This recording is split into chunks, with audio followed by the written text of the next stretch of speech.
Hey guys, FilthyRobot here, doing an updated perk guide for the Battle Brothers Blazing Deserts expansion, talking about some of the changes they've made to the perks since I last recorded these, as well as just a lot more gameplay under my belt. Feeling like it's time to revisit some of the discussion about perks in Battle Brothers.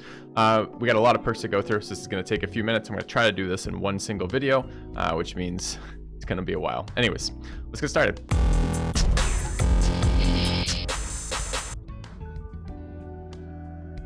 So fast adaptation, it's been buffed. It is now a 10% stacking bonus for every miss you get before you hit.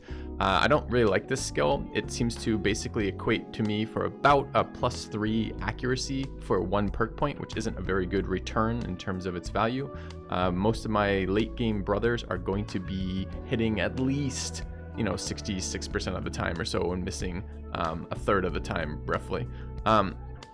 And if that's the case, this is only a small boost in accuracy. Now, where I do like this is early game for disposable or dispendable or otherwise bad brothers who I plan on getting rid of, in which case it's really nice to make them as accurate as possible in the early game.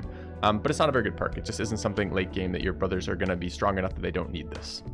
Crippling Strikes. Crippling Strikes is one of the most talked about contested perks, I think, in the tree. The issue is it's really hard to evaluate how good this is, especially without doing a bunch of math for each weapon or simming each weapon versus various enemy types. My basic take home for this in the end has been I only want this on some specific weapons, particularly blunt weapons that generate really good wounds. So basically I'm using this on two-handed maces at this point and nearly nothing else. And the thought process for me is most enemies, a lot of the enemies that you're fighting against cannot be wounded. Things like every undead, for example. A lot of the enemies you fight against are not realistically being wounded. Things like unholds or linworms, where they have so much HP that you basically aren't going to start generating wounds to the very last portion of their life. And then in addition to that, the enemies that you would really like to wound that are capable of being wounded, things like orc warriors perhaps, most of the injuries you can generate on them don't matter. The AI cheats in a lot of different ways for things like stamina in particular. They don't have the same stamina rules that you have as a player. So all of the injuries that reduce max stamina, this type of stuff, just don't really help the player.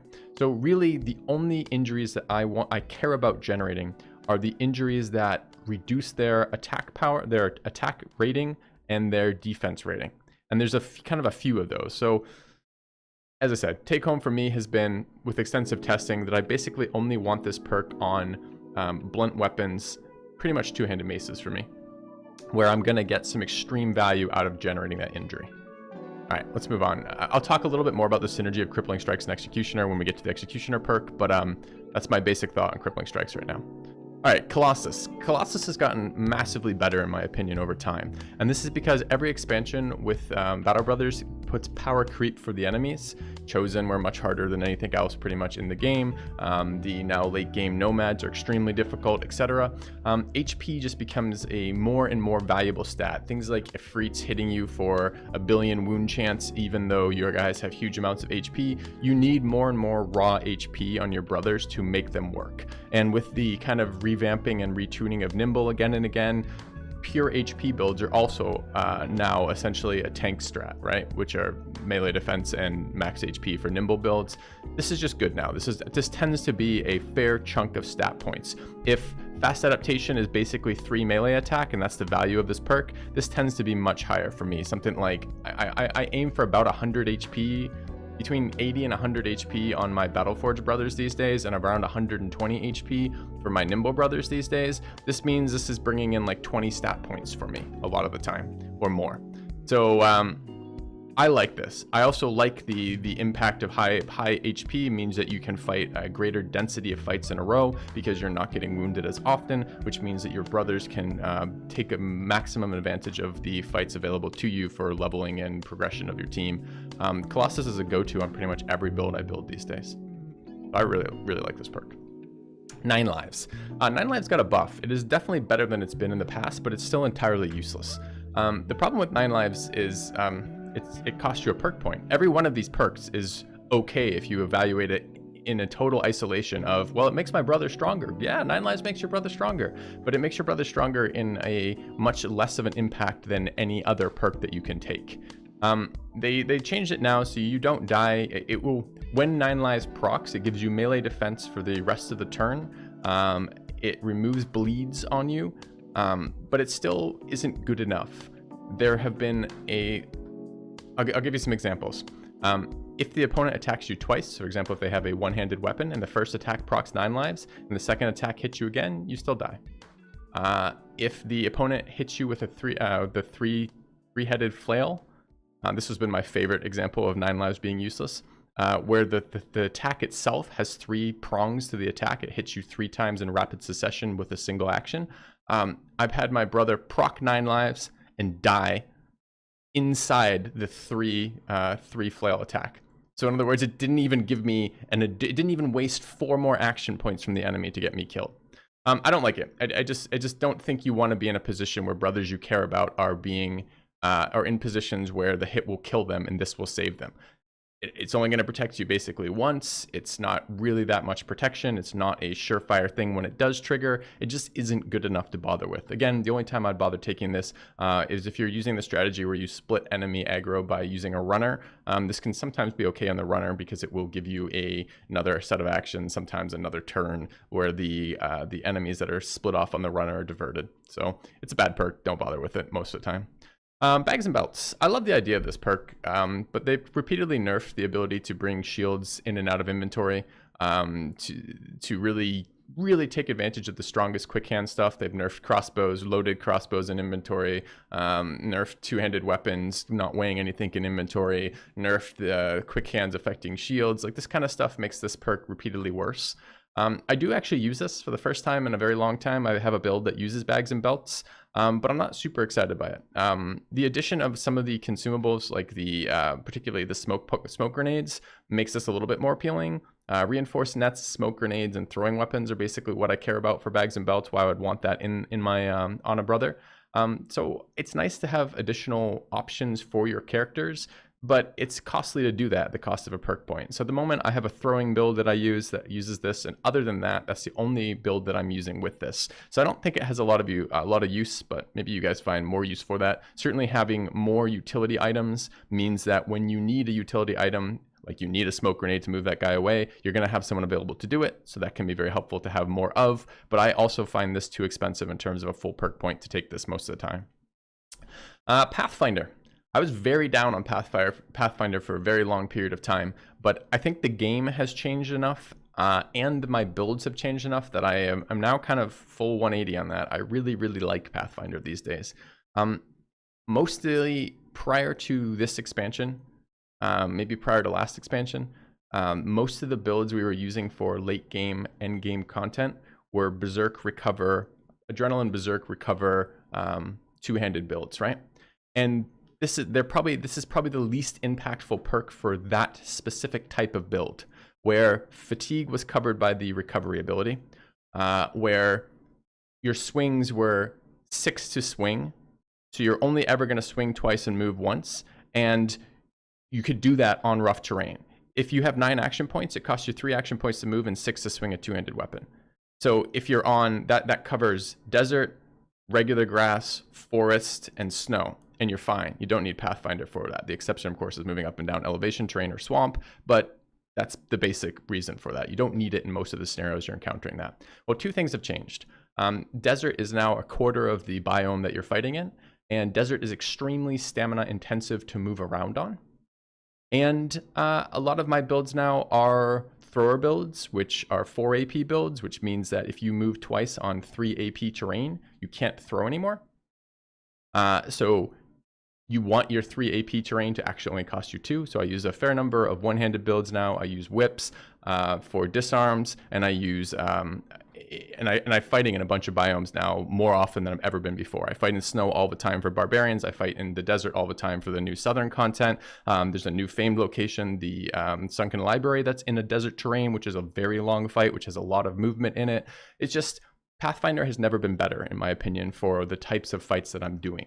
A lot of the builds, I think of Pathfinder these days as kind of like a recovery light, because so much more of my stats are needed for things like HP, in particular. That's one of the big ones. Resolve is also very important these days, as well as always needing, of course, the primary attack and defense stats, mostly melee attack and melee defense, or ranged attack, for example.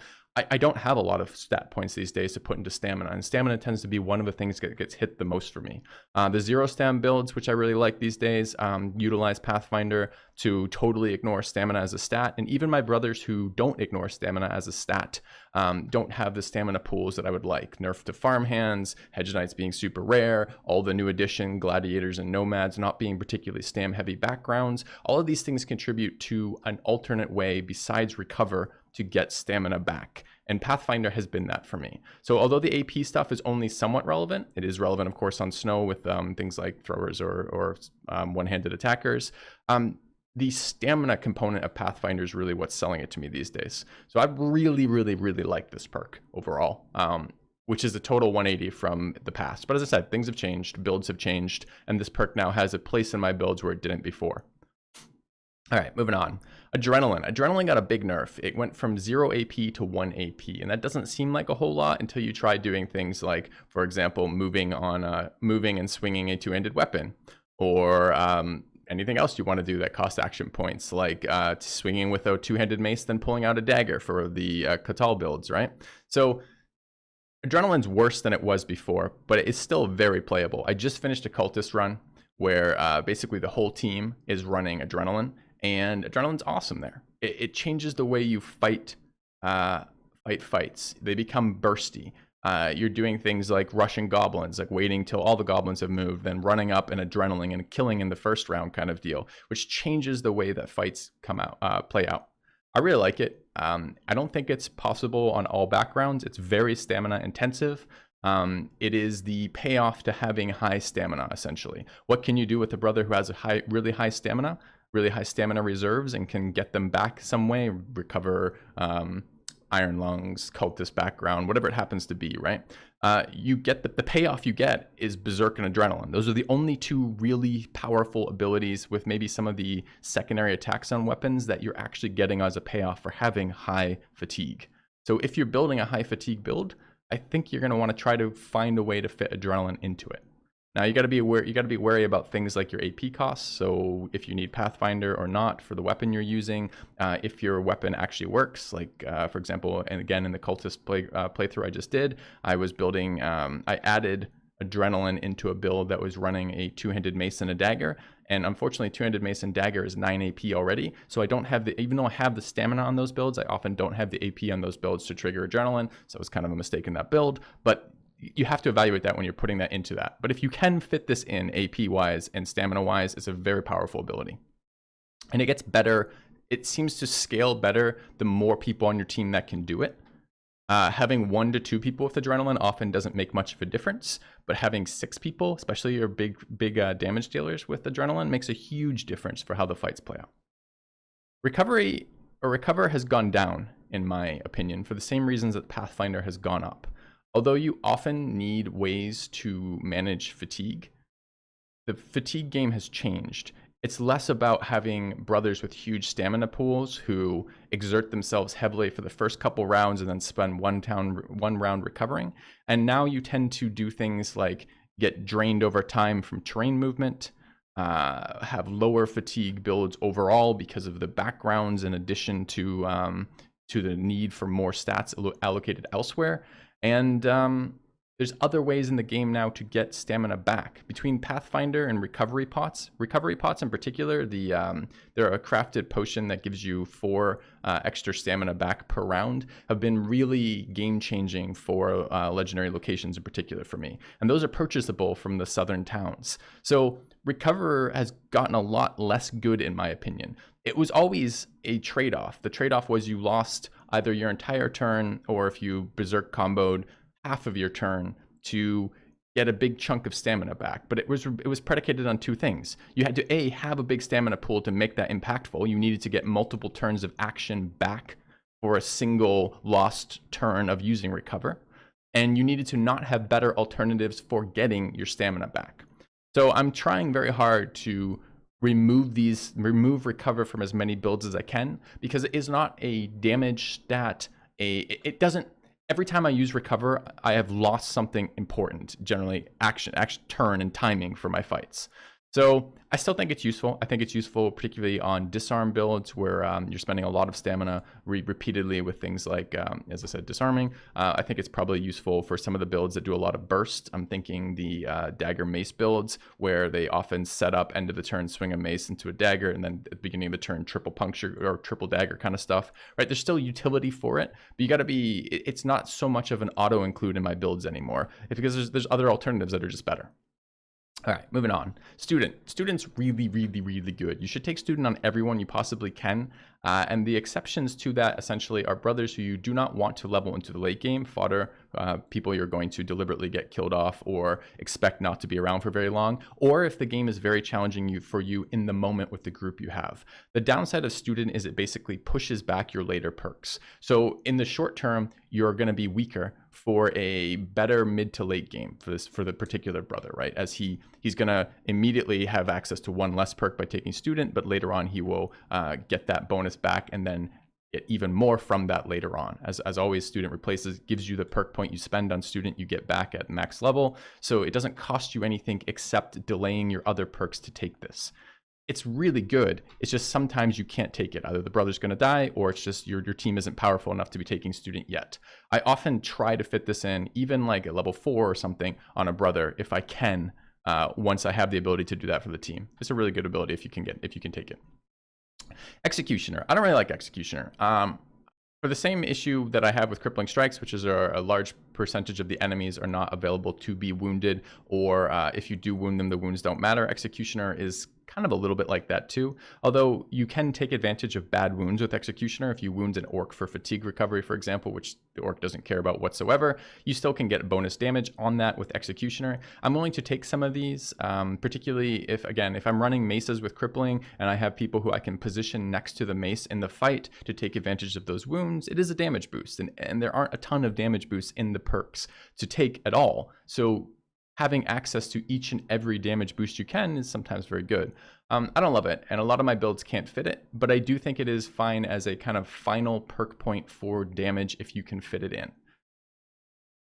I think your mileage is going to vary on this, and a lot of times the damage it does give you isn't really relevant. So maybe again, like a more early game thing when you're fighting a lot of, for example, raiders, maybe you want this, but most of the time I don't really miss having it, but I do recognize that, especially on my 0 stam builds where they have that one floating stam point at the end, that this can be, or one floating perk point, excuse me, at the end, this can be one of the things that you do to get that a little bit more damage out of a character. Bullseye. I still like Bullseye. Bullseye is essentially, it is a perk that you want to take in only one scenario, and that is the scenario where you are trying to hit targets behind other targets. And if you're trying to do that, and that's important to you to make that happen, then Bullseye is important to you. If you're not trying to do that, and that's not important to you, then this is a useless perk. And it's entirely binary for that. So when I build archers, and I'm kind of down on archers these days, but when I do use archers, one of the things I like to do with them is I like to kill necromancers from across the map without moving towards them. This saves me the issue of having to kill all the zombies and get to them. I can directly kill the necromancer and trivialize the zombie fight, for example. And that's a really good scenario for Bullseye. Versus raider camps. Sometimes if I want to shoot their high priority archers and I don't want to and I want to do that efficiently from the beginning, I need Bullseye. In the Noble War, when you're fighting large noble armies and I want to take out their back rank, especially their back rank that doesn't wear very good helmets, things like their pikemen or their arbalisters, right? Bullseye is really, really useful for that. If I don't care about those things, then this is not a perk you want to take. So when you're fighting orcs, this is rarely, if ever, going to help you, for example. When you're fighting ancient undead, it's never going to help you. So I think it is a potentially cuttable perk so long as you understand why you're cutting it and why you would want it. So the scenarios in which you would miss it or not miss it. As I said, if I'm running archers, I tend to still fit this in, but I could understand that not being something. If you're going to not shoot at targets behind people, that's fine. If you're only going to just shoot for damage, for example, then that's scary. If you don't care which target you're doing damage to, and you're happy just to do damage in the round, then Bullseye may not be something you need to worry about. Dodge. I have trouble with dodge. I am told that it is very powerful, and if you look at it, essentially it is. You're probably getting on average at least 5 melee defense out of dodge. if not more. And that for a single perk point is okay. If you compare that to like Underdog, for example, it's a similar amount of melee defense. My biggest issue with that, and it's more than that, it's way more than that in some scenarios, right? Like right at the beginning of the fight with a brother who is a particularly high initiative brother, who's not particularly heavily fatigued, etc. You can get really high values out of dodge. The issue I have with dodge is kind of a lot. The first is I utilize my stamina. The builds I build are designed to accumulate stamina over time for benefit. You spend stamina to do things. So I don't love an ability that doesn't scale well throughout the course of the fight. And to be fair, as the fight gets further advanced, it tends to be easier over time, right? You kill more enemies, therefore there's less need to be swung on, etc., right? At the beginning of the fight is when, if you had to choose where would I have max melee defense at the beginning or the end of the fight, you're going to choose the beginning of the fight because that's when you need it more.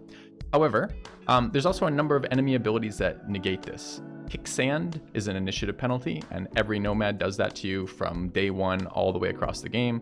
Any daze or stagger ability really messes up your ability to dodge as well. So if you get smacked by a chosen mace or staggered by a Shrat attack, all of these things take your defensive stat and make it your defensive perk and take a big chunk of it away from you. And I don't like that in my builds.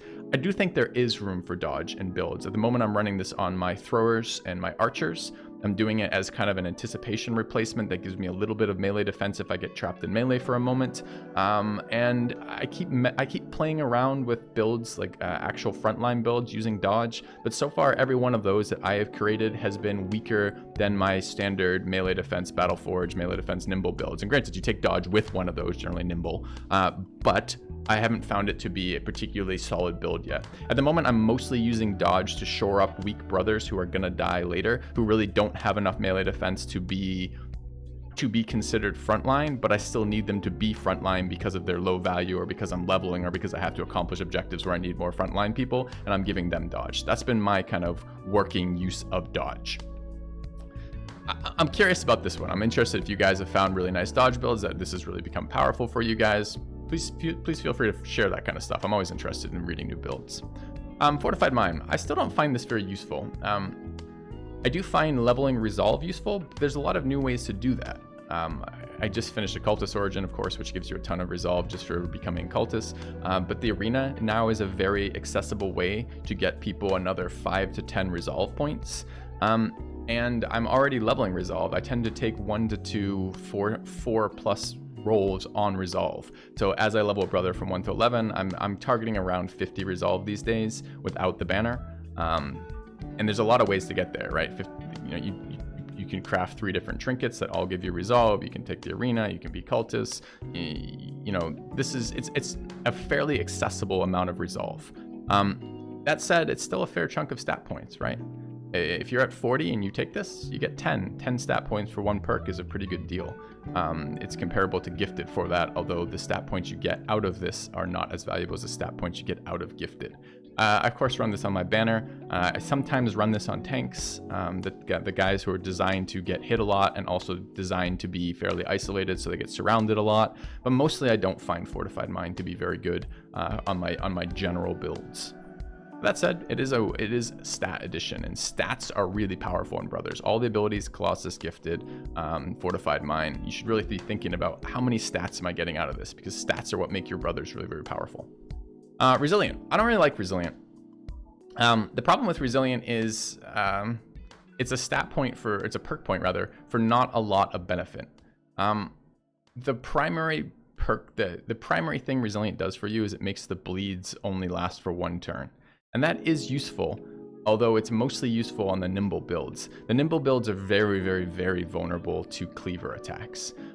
Because the way those builds work is the armor is only there, they're not heavily armored, they're basically HP tanking. Things that directly attack HP, like bleeds, are very, very powerful versus those builds, and reducing those are okay. But I don't normally design Nimble builds to be my primary tanks. I generally build Nimble builds because I'm trying to get a large working stamina pool on a brother who's doing a lot of damage, not because I want them to be a tank build. So I do actually use Resilient, but I use them I kind of use this only on a few dedicated brothers. I think I ended up taking this on the Bear Gladiator, who tends to end up being an HP based tank with a really unique ability called Glorious Endurance. This was very helpful for me with that character, because I did use him as essentially a nimble tank where he was designed to be being hit by things including cleavers. But mostly what I basically think is this doesn't give you enough benefit for what it is. Yes, it'd be nice versus Charm, but you don't fight Charm very often. Goblin Poison's pretty much a non-issue. Spider Poison's pretty much a non-issue.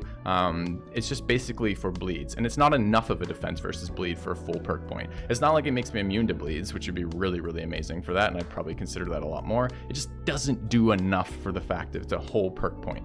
Again, this is opportunity cost. If I could take this and it cost me nothing, of course I would take this. I would make my brother stronger, but it isn't for nothing. I have to select this over another perk, and there's a lot of better perks to be taking.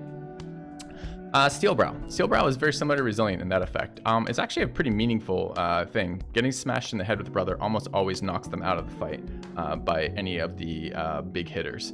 I do take Steel Brow, but again, I only take it on the builds that have a lot of perk points, and that to me tends to be zero stam builds. And I'm gonna do a full build guide video for my Blazing Desert builds, and we'll talk more about that then. But essentially, this is a niche perk point for me anyways, which is you do want this. You want this basically on non-nimble brothers or nimble brothers who you're really trying to min-max the amount of value you can get out of armor on. And you want this on zero stam brothers who have that perk point, so they can because they're not taking things like Berserk or Adrenaline. But on my really good brothers, on most of my late game builds, I just don't have the available perk slot for Steel Brow, even though I like the protection from it's pretty high chances, 25% chance to get hit in the head. So a quarter of the time that you get hit, they're going to be headshots. And if the headshot knocks your brother out, I mean, that's a big deal. So it's not that I don't want it. It's too expensive relative to the other perks available out there. Quick Hands has really grown on me again. Pretty much all of my frontline builds are running Quick Hands these days. And a lot of my backline builds too.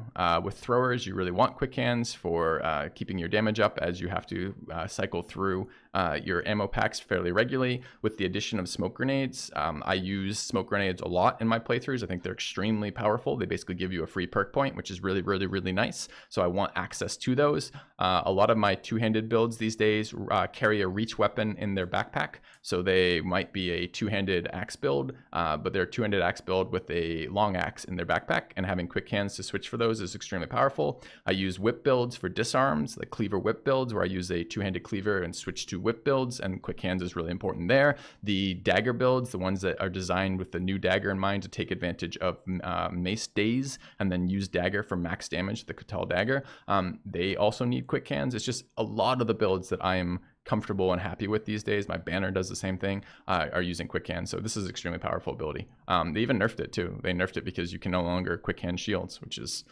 another thing that I used to do with Quick Hands. Gifted is, again, if you look at stat points, I think it's probably only second to Colossus in terms of usable stat points, and it actually hits stat points that are even better than Colossus's stat points, right? Because you can get your primary defense stat and your primary attack stat with Gifted. I try to take this on pretty much everyone, if I can. The exception is very, very, very good late game brothers, where I'm trying to build some sort of dedicated high damage build, like a some sort of famed duelist build, for example, is a really good exception where I may not take Gifted if I can manage not to. But essentially, it's really hard to avoid this. It's a lot of stat points. It's very, very early. It takes medium brothers and makes them much stronger early. It takes brothers who are going to grow very well and gives them essentially an extra level of stats right away. It's just a really powerful ability. The only reason not to take Gifted, again, is opportunity cost, which I'm going to keep saying a lot because I keep needing to ram this home, because that is the only time you don't take it. And there's only a couple builds where Gifted is not, where there's things that are better than Gifted to take that you need to take to make the build work. So a lot of the times these days I'm taking Gifted. I even took it on a Gladiator start. The Gladiator start's a really good example of the power of Gifted, right? Which is, in a Gladiator start, you have 3 super powerful starting brothers. That's the point of the start. So those where you would think, maybe these aren't the brothers I need to take Gifted on. They're already super strong brothers. But because it's the start of the game and they're doing all of the fighting, you absolutely want those stats early. Taking this is the difference between getting hit once or twice more in the early fights, between getting a wound early that slows down the progression of your game, between fighting that arena fight and making a clean fight versus not a clean fight, right? Like, these things matter. And the more fights and the earlier in the brother's progression that you're fighting, the more important those are. Enemy stats don't really scale that much, right? So when you're fighting a raider on day 5, he's very similar to a raider on day 50. But if your brother's level 5 versus level 11, your stats are really different. So getting these stats early is really, really nice. I'm really big on gifted these days. All right, Backstabber. Backstabber's come down in my my understanding of it because of how it actually works. It doesn't actually do what it says it does. It actually is like, it's N-1 brothers in melee with the target, which is really annoying. Which means that if I have one brother in melee, and I have and this brother here, the one with Backstabber, is attacking with a reach weapon, Backstabber does nothing for me. And that seems counterintuitive because it's supposed to be, at least how I imagined it, it was essentially the number of brothers around the enemy each gave every other melee attacker, of which a reach weapon is considered a melee attacker, each other melee attacker got a bonus. And that's not how it works. So I pretty much cut Backstabber because I was expecting it to on average be giving me between 5 and 10 bonus, and now it actually seems to be giving me more often 0 to 5 bonus for a single stat point. It just doesn't seem very good for me most of the time.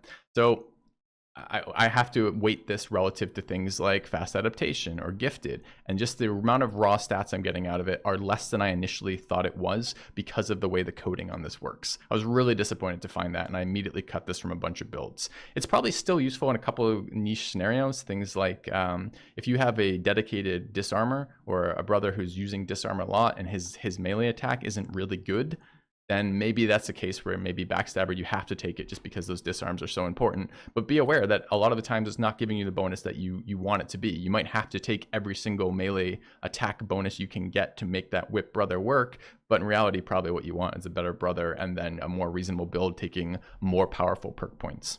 So I've been really disappointed with Backstabber since I've learned exactly how it worked. Anticipation. Anticipation got a buff. Which is now it's giving you at least 10 range defense. Problem with range defense is always the same, right? Which is the way that enemies target select in part is based on range defense and is part based on like their ability to wound, kill, and your total armor. These things tend to factor in together. So the problem is the people you take anticipation on are often not the targets the enemy are already picking at. So taking anticipation on archers, for example, which is mostly where I like to take it, on some level seems counterintuitive because your archers are often behind people and are often not the first target the enemy shoots at anyways, so anticipation then becomes wasted. If the enemy is only shooting at your -2 range defense wildman frontliner, then having anticipation on your back rank archer isn't very good. That said, again, I use archers for specific tasks, and one of the tasks I like having archers for is they can sit in the back where I don't have to babysit them and shoot at targets I care about.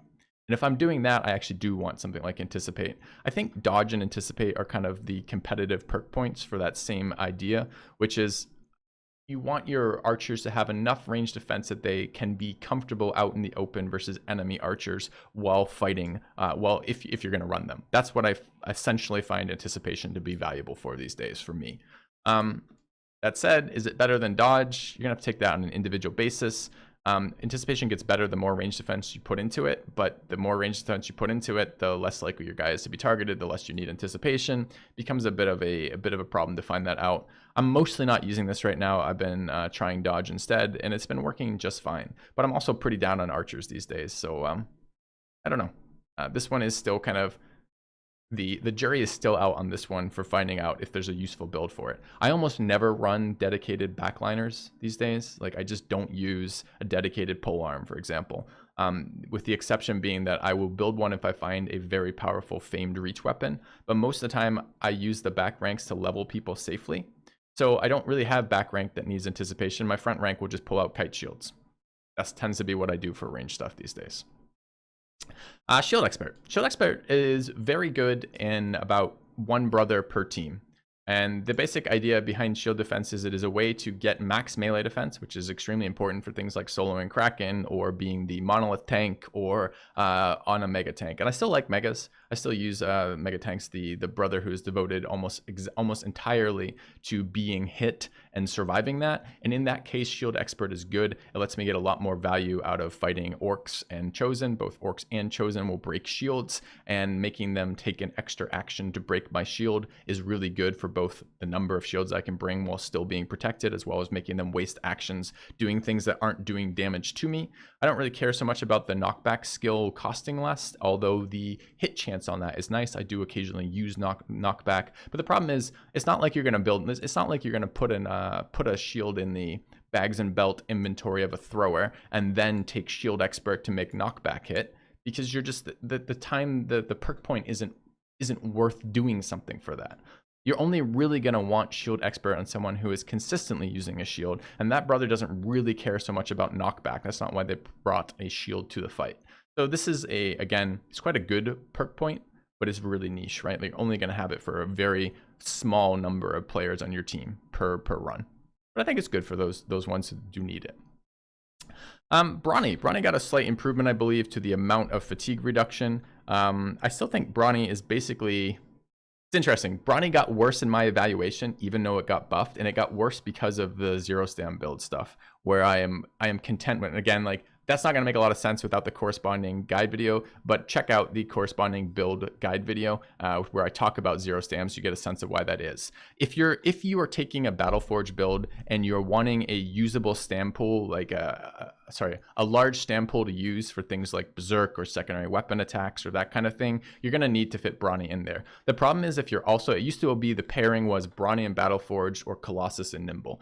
But the problem is now I'm basically taking Colossus on everyone, so Brawny's become a lot harder to fit in. I don't want my Battleforge builds taking one more perk to build than my Nimble builds. I want them to take identical perk points so that I can make that decision entirely on stats, not on what weapon systems they're going to be using or how they're going to do damage. So it's become harder for me to fit Brawny into my builds, is what I've found. And the fact that the zero stam builds don't need to take Brawny and can still wear Battleforged has essentially freed up a perk point for them. So I have less builds using this, although the builds that are attempting to use stamina and still wear heavy armor kind of need this, because it is a big amount of stats back in terms of stamina. Something like 15 stamina back in the late game, which is a lot. And again, if you want to evaluate the perk point, this is like 15 stamina. That's like 10 total stats. This becomes about 10 stats, but only resolve. And this is basically 3 melee attack, and this is like closer to like 15 to 20 HP. Now, that's worth thinking about when you take a perk. What am I actually getting from it? What does it actually do for my brothers? All right, let's move on. Relentless. Relentless is essentially the companion perk for dodge. I don't like this perk. I don't really like dodge, as I said, for the reasons I've already described. And the brothers I do take dodge on, I don't tend to keep around that long. I'm not big on Relentless. My favorite part of Relentless is literally the not loss of initiative while waiting. And even then, I don't find that super useful. I don't think this is worth a perk point. I think this is too weak of an ability for that. But if you have managed to make very powerful dodge builds work for you, then this is probably something that gets incorporated into that. I don't know what those builds look like. And if you know, by all means, feel free to post, let me know. I'm always interested in discussing new builds. But this has been a very, very weak perk point for me. All right, rotation. Rotation used to be the go-to for every one of my frontliners.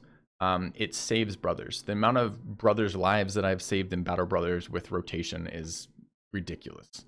That said, I'm pretty much phased rotation out of nearly almost all of my frontliners these days. And the reason for that is if I can spend a perk point on something that gives me more stats, more damage, or more survivability, I would like to do that. I need this effect. I need the ability to take a brother who got unlucky. He got rolled on a couple times, or he was in a bad spot and took a bunch of damage and is close to death. I need to be able to get them out of that situation, but smoke grenades have mostly taken up that role for me. Most of the time, with enough brothers on your team running smoke grenades, and quick hands and a little bit of foresight, you mostly can get brothers out of those situations. I still run a little bit of rotate. I run it on early game brothers who I'm trying to get rid of, who are not going to be around for the long term, because I'll rotate them into a dangerous situation and not think anything of it and save a real person, a real brother that I want to keep going for a long period of time. And I also use this on tanks whose job it is to get into bad situations and stay there as long as possible. I also sometimes will run this on my banner, depending. I'm still messing with basically the last 1 to 2 perk points on my banner, and rotate tends to be one of the ones that I will consider for that, because the banner often has a lot of HP, how I build them, and is sometimes willing to go into a bad situation, take a hit, and sometimes need to get out of a bad situation as not to die and have to replace a brother that's a pain to get leveled up, and you only need one of, and you isn't like, you know, if you lose a single frontliner, it's just one of your frontliners. It sucks, but it's just one of your frontliners. You lose your banner, you lose access to a number of fights that require the banner to be part of that. So having an extra defensive way to get out of a situation that can also be used to save other people is sometimes useful. That said, rotation is still an excellent perk if you're not very big on smoke grenades. I really still recommend fitting those into your builds. I've had some viewers say things to me like, if you play well, you don't need rotate. I think that's bullshit.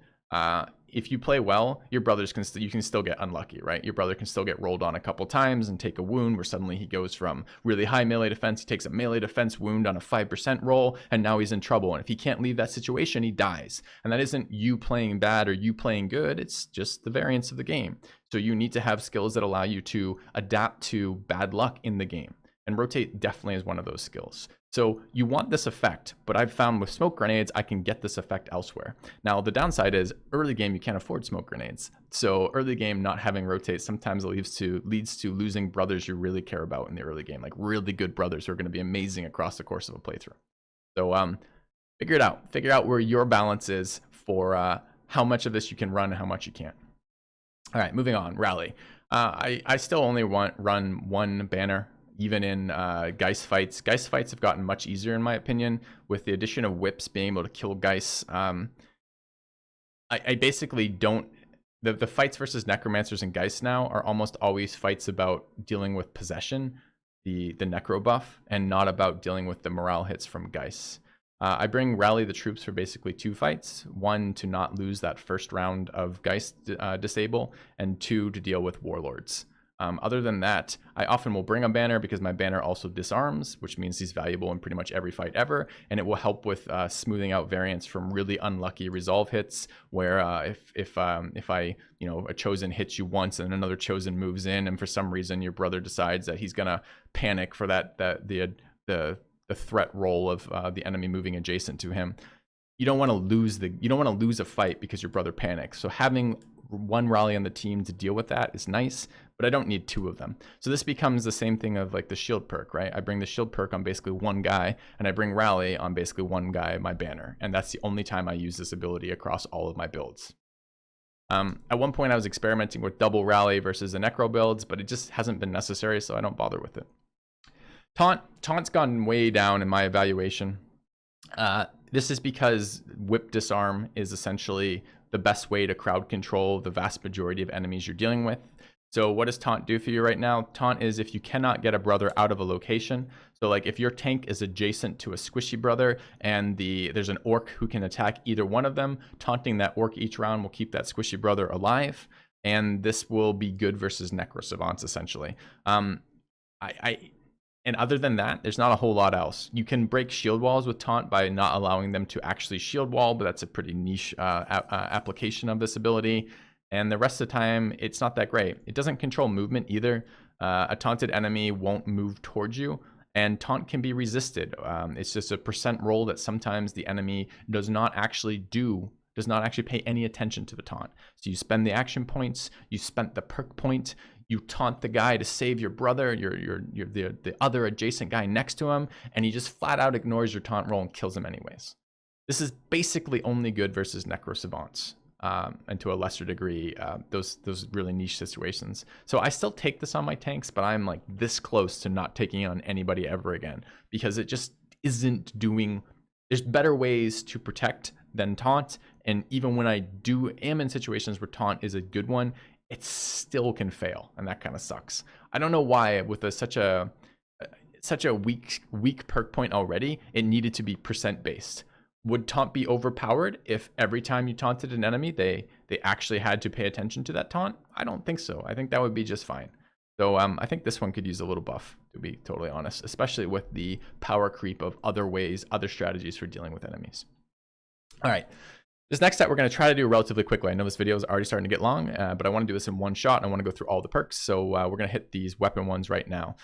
Mace spec. So all the specs do the same thing, right? The first part of this, which is they make the weapon of that spec take 25% less fatigue build up to use. So if you have a mace, it's 25% less stam to swing that mace, etc. Right? That's pretty damn useful as a whole. That's quite a lot of stamina back. Obviously, that scales up with the number of attacks you have per round. If you're taking 3 attacks per round versus 1 attack per round, it's 3 times as good, the stamina reduction, right? That said, the secondary part is the other thing that the specs tend to buff, right? For Mace Mastery, it makes your stuns not be percent based. And if you have a reach weapon of that type, it makes you not have a penalty for attacking close range, which you normally have for a reach weapon. Mace Mastery is fine. If your stun is not a very good ability, it's an ability that is kind of okay in the early game, pretty good in the arena, but doesn't scale very well for the fact that every enemy that you want to stun in the late game is pretty much immune to stun. That said, the mace itself is a very good weapon. One-handed maces make great duelist builds, especially famed one-handed maces. They're the best duelist build, basically. And two-handed maces are excellent. They're good versus a wide variety of target. Daze is a really, really nice status effect. And the way their damage breakdown works out for simming, it tends to be very good for killing things like Ancient Undead. It's good versus orcs. It sets up for the new daggers. It's just a really solid weapon spec. This is essentially stam recovery on a brother using a mace. It's fine. If you combine it with something like Pathfinder, maybe you don't have to take Recover because that's 2 other perks that are giving you stand back with some tangential bonuses here for actually hitting the stun or being able to use a reach mace at close range if you needed to. As it says, Mace Mastery is only okay. It's not a particularly powerful mastery spec because stun isn't very powerful past the early game.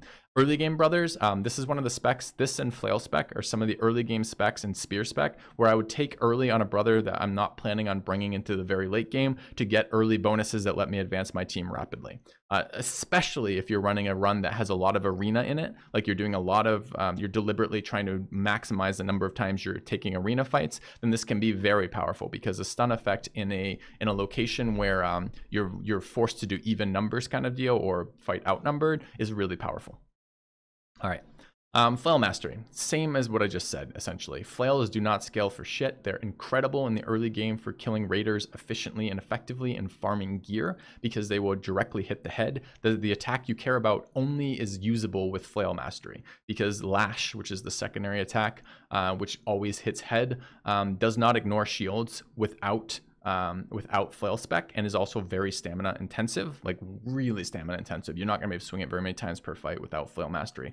That makes Flail Mastery excellent for acquiring gear, but Flail's not scaling at all means they're super bad in the late game versus pretty much everything you could possibly want to fight. So I do use Flail Mastery. I use it on brothers, again, who are early game carries who I expect to replace later, or sometimes on tanks. Like sometimes I will build a brother who has good starting stats, but not a lot of growth in those stats.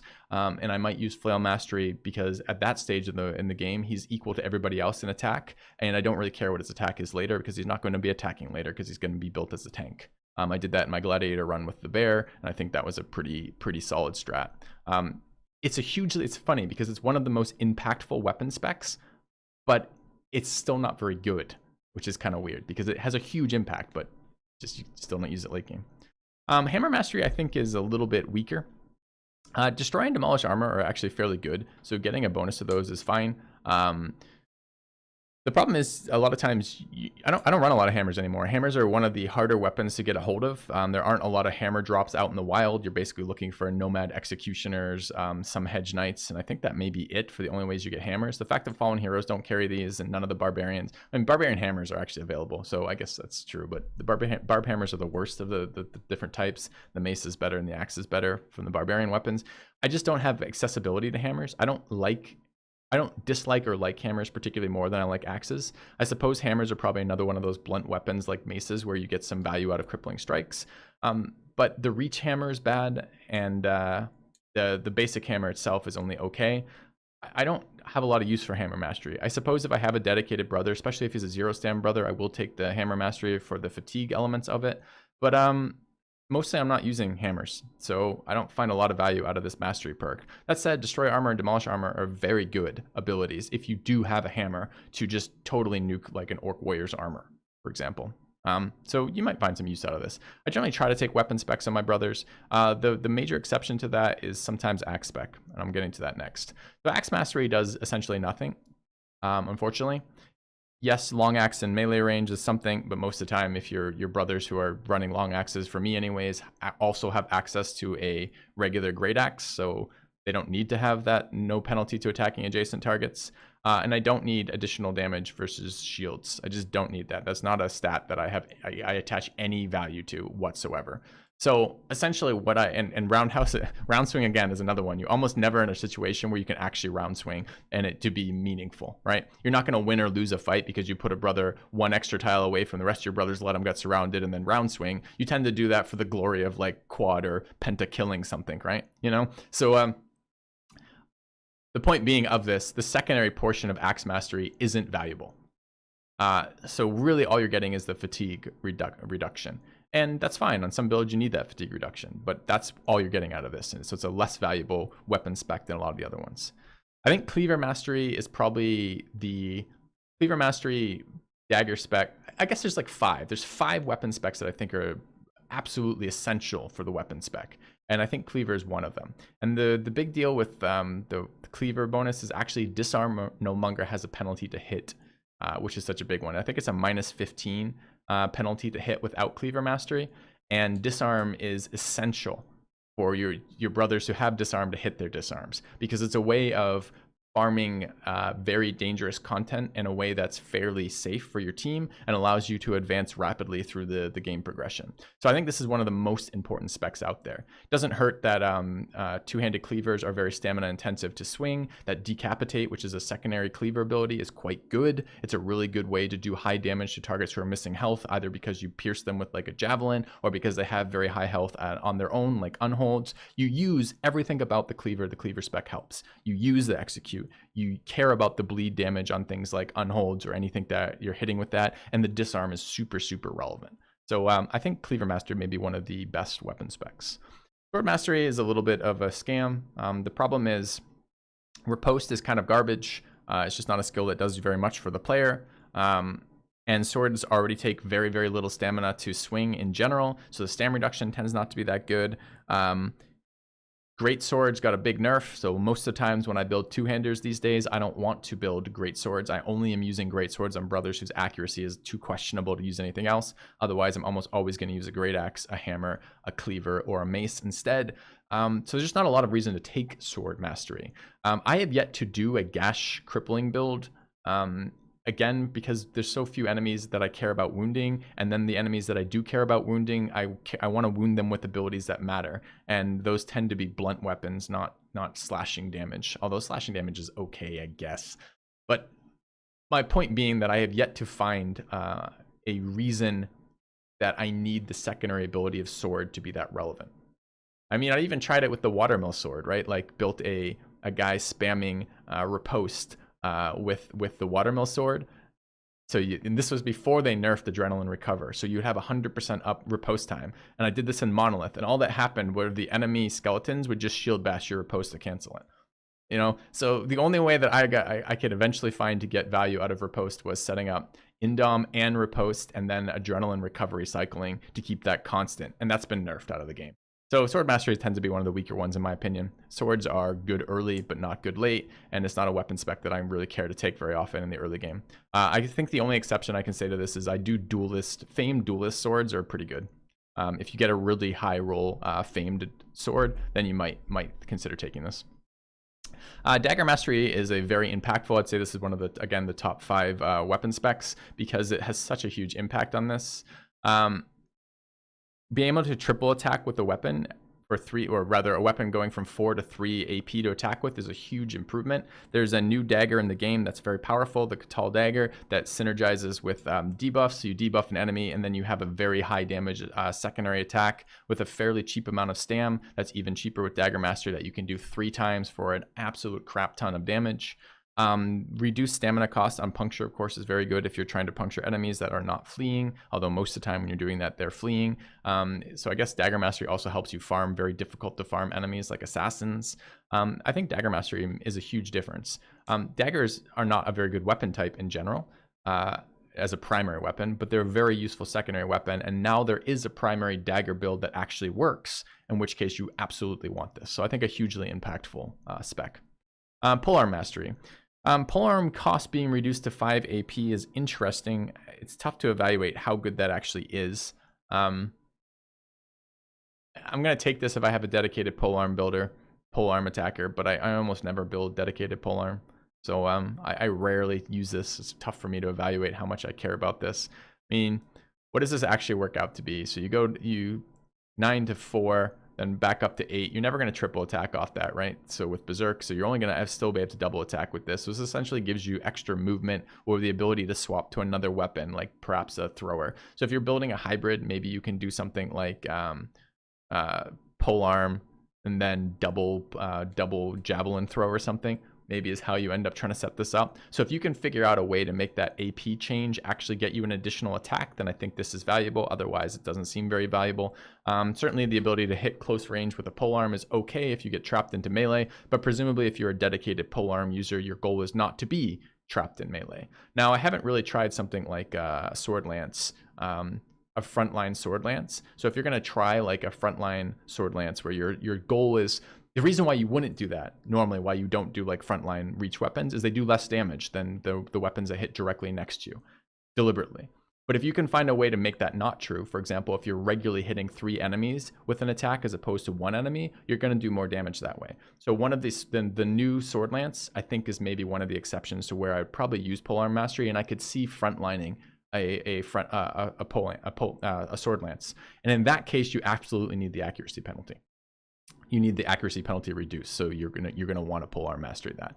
And the only time I do that again is with the Famed one. And I had a very sweet Famed Sword Lance in one of my runs, and it was incredible because it did so much damage. And I wanted to build a dedicated polearm mastery guy for that. All right, moving on. Spear Mastery. Spear Mastery runs the problem that spears are not good in the late game. They did make fighting spears much more available now. Enemy leaders actually spawn with fighting spears, so you can actually get a hold of fighting spears without buying them. And they've added a bunch of new spears, the Spedum and the Warfork. But the problem is spears still just kind of suck. Spear Wall is not a particularly meaningful ability in the late game. In the early game, it is impactful and meaningful, but spears are not a good damaging weapon for a lot of reasons. A, piercing is not a very good scaling damage type in the late game. B, they don't do very good armor reduction or very good armor damage. C, lots of enemies have either ways to avoid spear wall or the AI that they will do their best to do it. So you're essentially spear walling for area control, and a lot of times it either breaks or it just isn't good. So very early game, this might make a zombie fight easier. You might deal with a direwolf pack a little bit better or something like that. But more than likely, what happens is not a lot. It just doesn't have a lot of impact. I think this is probably one of the worst weapon specs. Yes, if you do build a spear wall, brother, you need it because you want it not to be canceled the first time someone moves adjacent to you, the first time someone gets through your spear wall. But spear wall just isn't a thing you do in most of the games that you're playing. Crossbow Mastery. I think Crossbow Mastery is quite good. They added guns to the game. Guns are much better with the ability, with the spec, that you can use them once per round as opposed to basically once every other round. The fatigue cost is not super huge, but this is fine. The fact that this is a additional damage ignore is a very powerful stat, makes it okay as well. It's fine. If you're going to use crossbows, which you shouldn't be using, it's fine to use.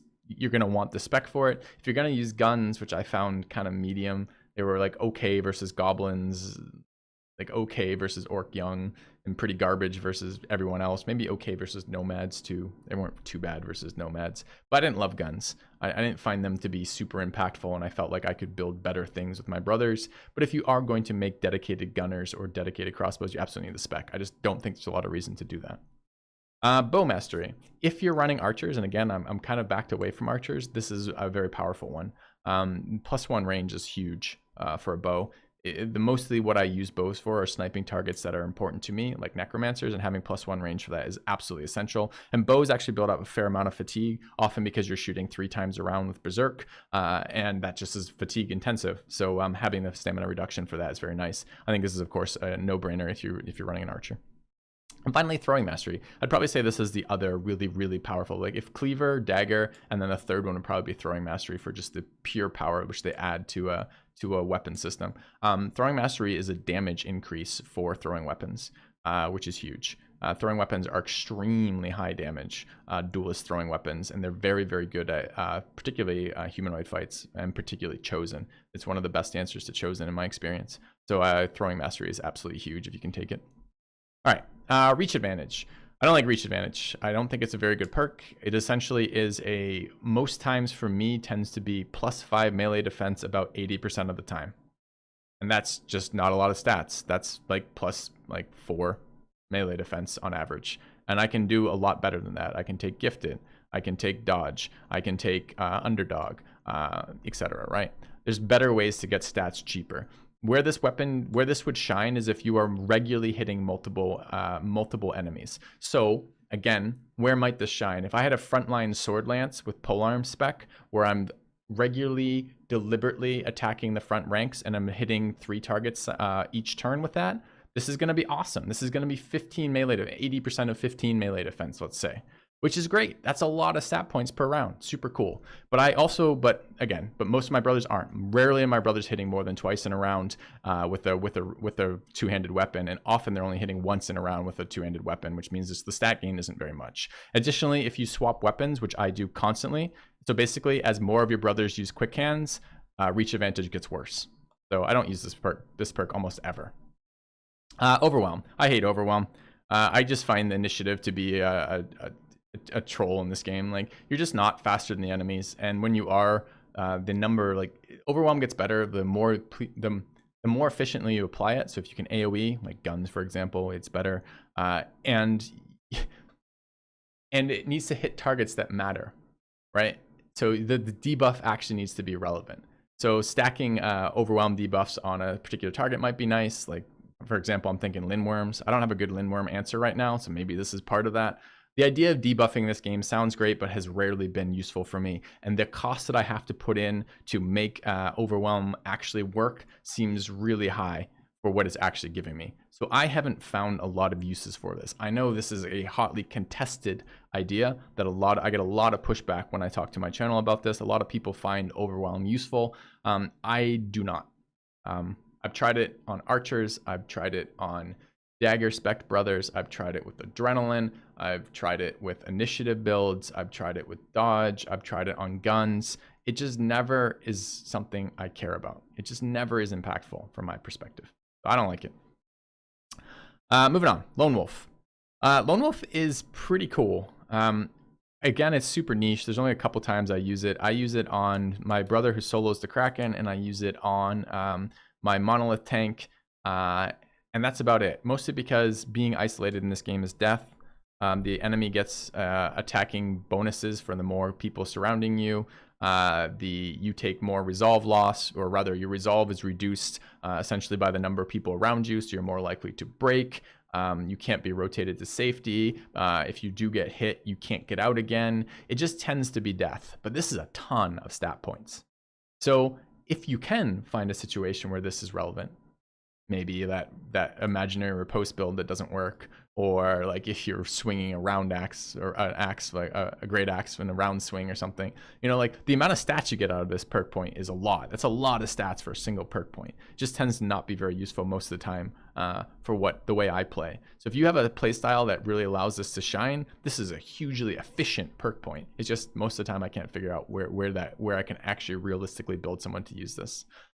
Maybe you could do it in arena. I don't know. Maybe you build a brother designed specifically for the arena and he splits off for some reason. I don't know why he would split off, but maybe he would. I don't know.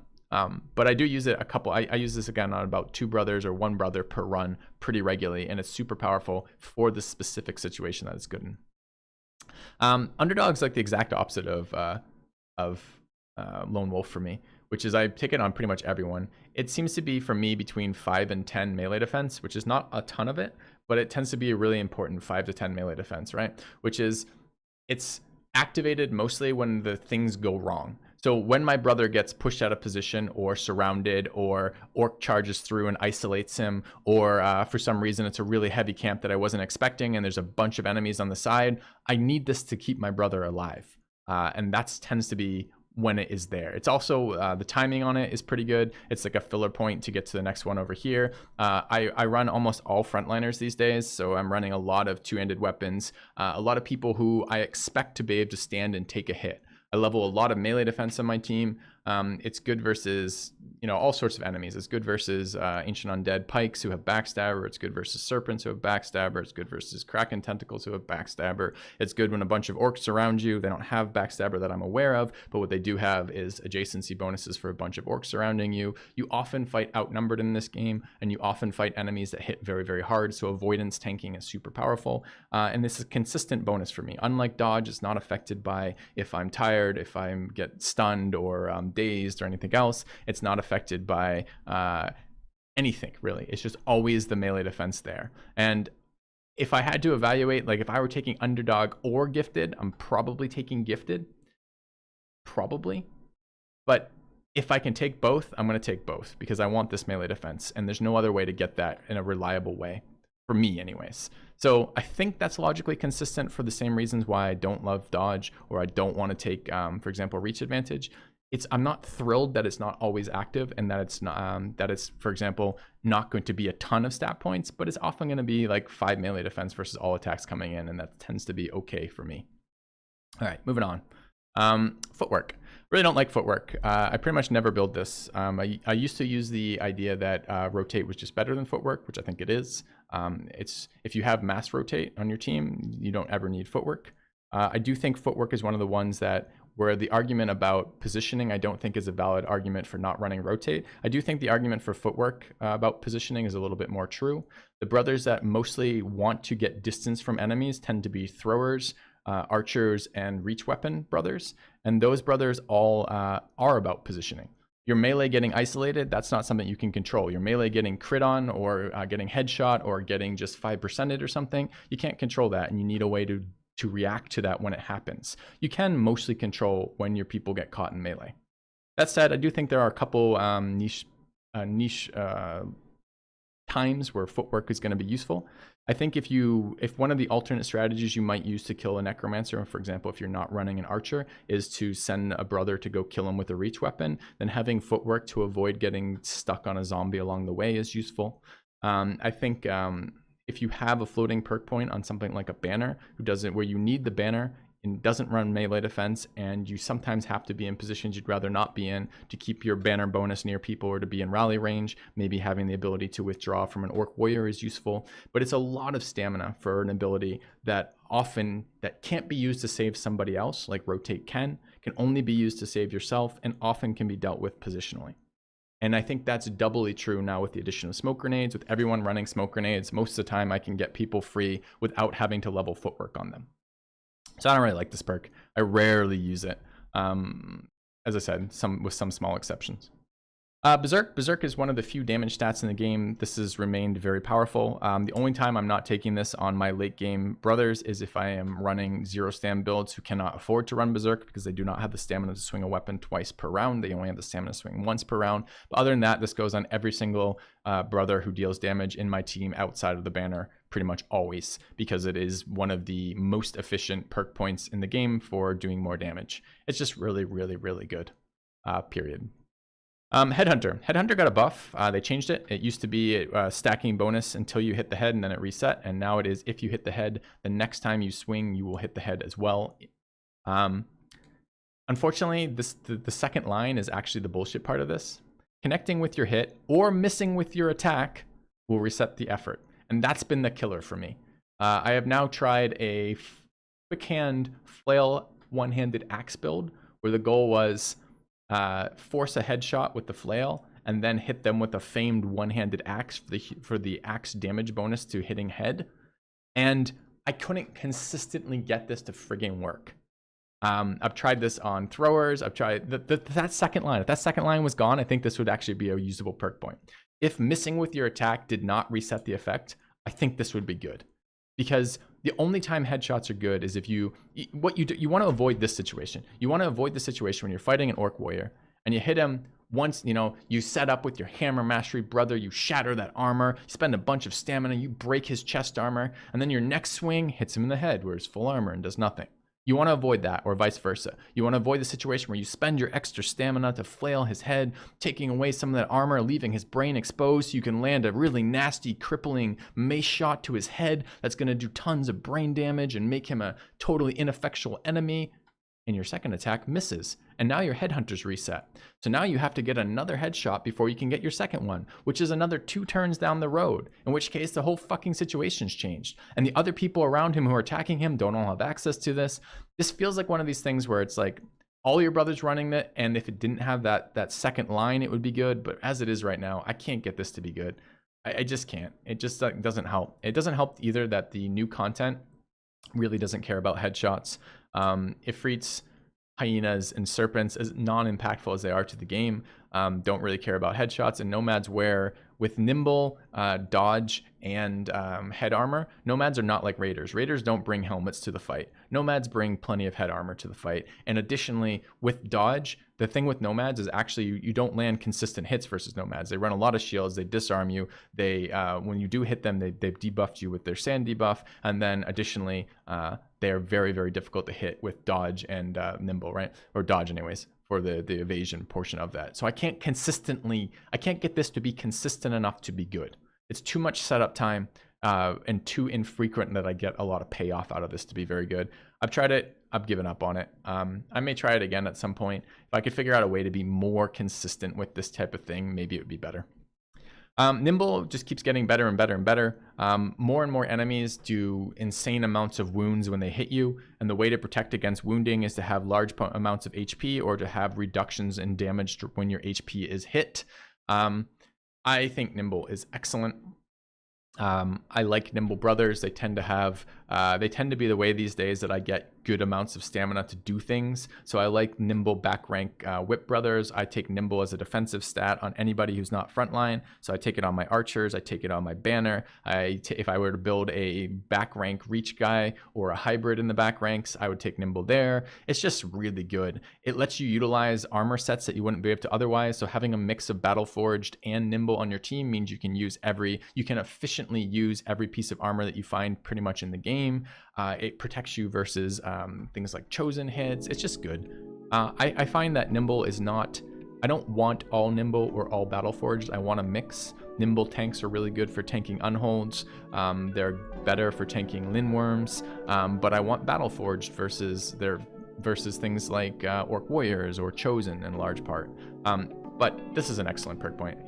Every brother you build is going to take either Nimble or Battle Forged, always, because these are the 2 primary defensive perks available in the game.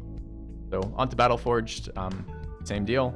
I feel Battle Forged has gotten a little bit of a power creep problem, which is that so many of the enemies have so much piercing damage or ability to wound you through your armor that having large amounts of armor no longer is enough to protect you. And because of that, we've had to scale up HP. Like my brothers used to be like 60 to 70 HP, and now they're like 70 to 100 HP.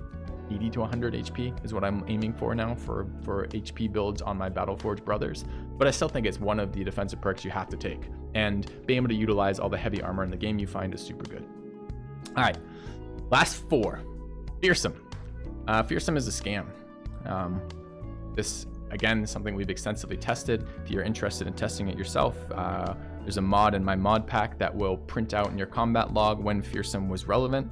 Because the issue with Fearsome is this. So Fearsome does 2 things. The first thing it does is if you hit an enemy for any amount of HP damage, it will trigger a resolve check.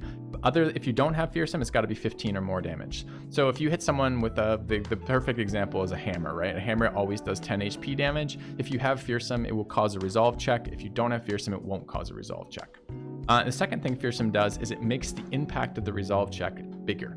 So it takes 20% of your resolve and applies that as a negative modifier to the enemy's resolve on every resolve check that character causes. So the idea is with Fearsome, not only do you cause more resolve checks, but your resolve checks are more powerful, more impactful. The problem is that enemies have such ridiculous resolve most of the time that a lot of times it doesn't make any difference whatsoever. So one of my community members, Yo, wrote this really awesome mod that basically shows you the impact of Fearsome. When did it matter that you had Fearsome? In other words, how often does it generate a resolve loss on the opponent that wouldn't have been there without this perk? And the answer is very, very rarely. A sadly rare amount of times. So I think there's still some reason to take Fearsome. I think I take it. I tried, and to put this in context, I've now play tested this, right? I put it on a banner. I hated it on my banner. Banner has 150 resolve or something, and it caps at 100, so you're only ever getting -20 to the opponent. But even then, that guy has 100 resolve. Most of my other brothers are running around with like 50 without a banner, and then like, I guess that's another, what is it, 10% of that or something, 20% of that, I can't remember. But even then, it was like 70 or something. I tried this, I tried a playthrough where every one of my two-handed axe brothers had Fearsome. I tried this with, I've tested this, I tried this on gunners, where all of my gunners had Fearsome. It just doesn't seem to matter. And as I've said, there's power creep in this game. My brothers are so stat intensive now. There's so many things they have to level. What am I gonna do as well? Level resolve on top of leveling HP, melee attack, and melee defense? And when you look at the numbers are scary how much resolve the opponents have. Like, it's just so many times where it didn't matter. Like my 70 resolve brother, with a great axe hitting an opponent. It just didn't make any difference that I had Fearsome or not. So I think it's a wasted stat point. I've heard arguments like it's better en masse. If your entire team has it, it's gonna be more impactful, but I haven't seen it. I built like something with like 50 to 60% of the brothers on my team had Fearsome, and it just wasn't impactful. It didn't change the way fights were fought. Don't like it. Duelist. Duelist, on the other hand, is exceptionally excellent. It did get changed. Your brothers who are duelists can now carry an offhand, non-shield, non-weapon offhand. So if they have a fire pod, don't use fire pods, bad example. If they had a smoke grenade or a net and they're offhand, they still get the duelist bonus, and duelist gives your weapon that you're throwing or one-hander more armor penetration. I use this on my throwers, is where I mostly use this. Throwers and duelist frontliners. It's a must-have on duelist frontliners. It just gives you way more armor penetration. Armor penetration is a very powerful stat. And on your throwers, it's very good too for the same reason. And it's really nice with the synergy with the throwers now, because I can run a thrower who throwing weapons don't get dual grip bonus, so you don't need to have your offhand free on a thrower anymore if you have duelist. So you can easily have a net or a smoke grenade equipped there, and A, give yourself one more inventory slot by doing that, and B, giving yourself options for changing the course of the fight with some sort of utility effect. I think this is an incredible perk, and it got a buff. It's just really good now. It's a must include on throwers and one-handers. Killing Frenzy, I still think this is, if Berserk is really, really solid and you take it on nearly every damage dealer, I think Killing Frenzy is essential. You take it on every damage dealer, I think, with no exceptions, pretty much. 25% damage buff in a game that doesn't give out a lot of damage buffs is just a lot. It's one perk point. It's basically your best damage perk point. It's a no-brainer, must include. And finally, Indom. Indom got a huge nerf. It is now 5 AP to use. It's still very stam intensive. It's always been very stam intensive, but now it's also very AP intensive. And unfortunately, it's basically made it impossible for me to use anymore. I take this now only on dedicated tanks, because they aren't doing anything else. They're not swinging. They're not spending their AP or stamina pretty much in any other way. They're just literally standing in place and getting swung on. And in a certain scenario like that, Indom is very good. Yeah, it makes some things harder. Like unholds are a little bit more challenging without a lot of Indom on your team. You're going to get more wounds from that and get knocked around. The anti-throw portion of and the anti-stun portion of Indom is actually really relevant. So I like having, in the late game, having one brother with Indom and one brother with the Orc trophy. That lets me deal with Orc Young engaging me, so to absorb all their stuns without losing actions. And I miss it a little bit. Like, it helped versus Chosen. It was nice to have a defensive perk if you got out of position, but I can't fit it in anymore. I can't justify running it because I just can't use it most of the time. Whereas before it was cheap enough that I could utilize it with another action. Now most of the time I can't. I tried it on Duelist too, where you hypothetically have the ability to swing once and then Indom, but it didn't really work out. It was kind of too stam intensive and too impactful in terms of of preventing me from taking attacks that I wanted to take. I'm pretty much done with this perk outside of dedicated tanks for it. It got too heavy of a nerf to make it useful in my perspective. All right, guys, I know this was a long one, but I wanted to do this in one shot. I wanted to give you my updated thoughts on kind of having played through the new expansion and the last expansion, and I haven't done a perk guide for this game in a long time. So hopefully you found this useful. Please respond, leave your thoughts in the comments below. I will try very hard to suppress my belief that the YouTube comment section is mostly chaff and believe that here we might have a good discussion about some of these perk points. Anyways, I hope you found this useful. Thanks for watching, and I'll see you soon.